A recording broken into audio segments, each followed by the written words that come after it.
Hello, and welcome back to the RPA Developer Production Ready Essentials training. In this demo, we will use data table activities to filter data based on specific criteria and output the results to a new file. Picture the following business scenario. We have a database with employees and we need to extract the name of those that meet certain criteria. Now, this kind of process is very common in every HR department today. So, let's begin. Here we have an Excel file containing a list of employees with columns for name, age, work domain, current job, and salary. It has around 300 entries. A standard way of working with Excel files is storing the data in data table variables and performing different manipulations to obtain the desired information. Once this is done, the data can be written to the same file or to a new Excel file. The first thing that we'll do is to read the data in the file. Let's add a workbook read range activity. Name it properly and define the file name, the output variable, and the range. In our case, since we want to get all the data in the file, we will leave the input range field from the properties panel as is. The second thing, we'll add the important bit. Let's say that we want to extract the name of the employees younger than 30 and with an income of more than 100,000. We'll use the Filter Data Table activity and the Filter Wizard button to customize the filter criteria.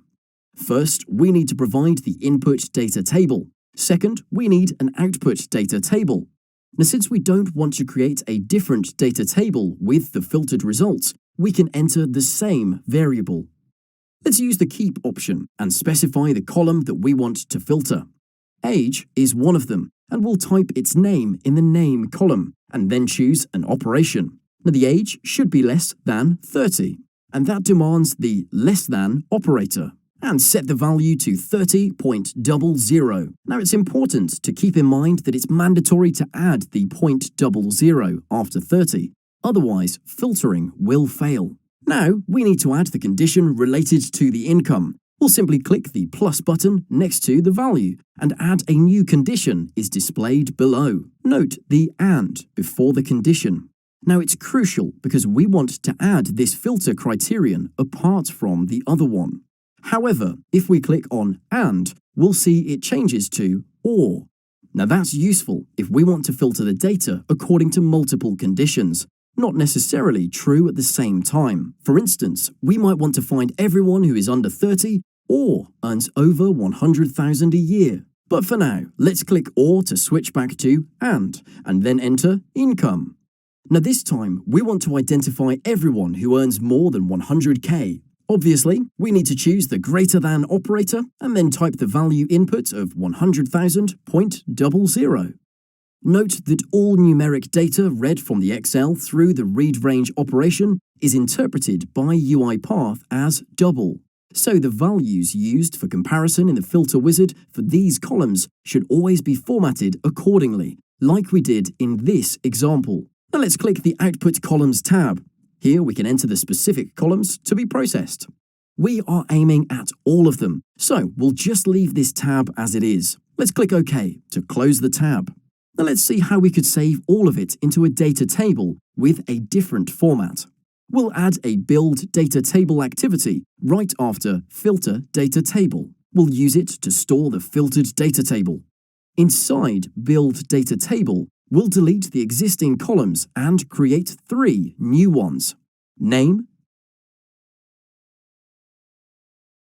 age, and income.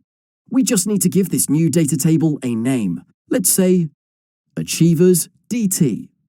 As a best practice, let's also rename the Build Data Table activity. Now here's a very important bit, the For Each Row activity. We'll use it to iterate through each individual row in the existing data table and extract only the information that we are interested in. Now we're going to iterate through the input DT variable, and for this we can use the getRowItem activity, which outputs the value of a specific cell to the current row. To indicate which cell we want, we'll use the column's name.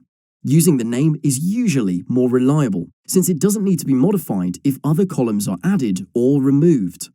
As for the output, we'll create a new variable. Now, let's replicate the activity for the next information that we are interested in and rename it.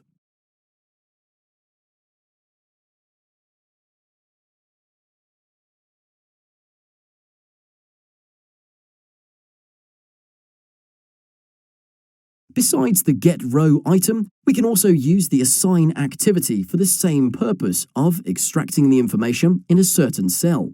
For this, we'll define a new variable and use the row.itemArray method, followed by the index of the column that contains the data of interest. Let's return to the database. In our case, income is the 5th, but since the count starts from 0, we are going to put 4, followed by .toString. And we shouldn't forget to rename the activity. Once we have the information from the 3 columns that we're interested in, name, age, and income, let's use an addDataRow activity to add the data into the new variable. Now, the 2 important parameters here are the name of the data table variable to add into, in our case, achievers DT, and the data to add in the form of an array. The array is specified as a comma-separated list enclosed in braces or curly brackets.